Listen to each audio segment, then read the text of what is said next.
Welcome to બજાર basics. આ વિડીયોમાં આપણે 30 સેકન્ડ્સમાં CNC એટલે કેશ એન્ડ કેરી અને 5 ડે માર્જિન વિશે વાત કરીશું.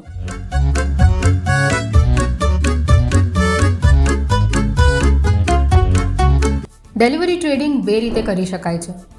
રેગ્યુલર ઓર્ડર પર તમારે તમારા ઓર્ડરની સંપૂર્ણ કિંમત અગાઉથી પે કરવી પડે, એને CNC અથવા કેશ એન્ડ કેરી પણ કહેવાય છે. પણ જો તમારું ભંડોળ ઓછું હોય અને તમને તમારા શેરમાં અપસાઇડ પોટેન્શિયલ દેખાય તો તમે વેન્ચુરાના 5 ડેઝ માર્જિન સુવિધાનો ઉપયોગ કરી શકો છો.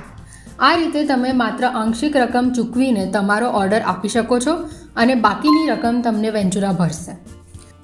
તમે આ ફૂલ રકમ તમારા ટ્રેડિંગ એકાઉન્ટમાં આગામી દિવસમાં જમા કરી શકો છો અથવા 5 દિવસની અંદર તમારી પોઝિશન સ્ક્વેર ઓફ કરી શકો છો. જો તમે 5 દિવસ સુધી આમાંથી એક પણ વસ્તુ નહીં કરો તો તમારી પોઝિશન ઓટો સ્ક્વેર ઓફ થઈ જશે. ટ્રેડિંગ માર્જિન્સ વિશે જાણવા માટે આઈ બટન પર ક્લિક કરો. વિડીયો પસંદ આવ્યો હોય તો સબસ્ક્રાઇબ કરો અને અમને કમેન્ટ્સમાં બતાવો તમે આગલો કોન્સેપ્ટ કયો જાણવા માંગો છો.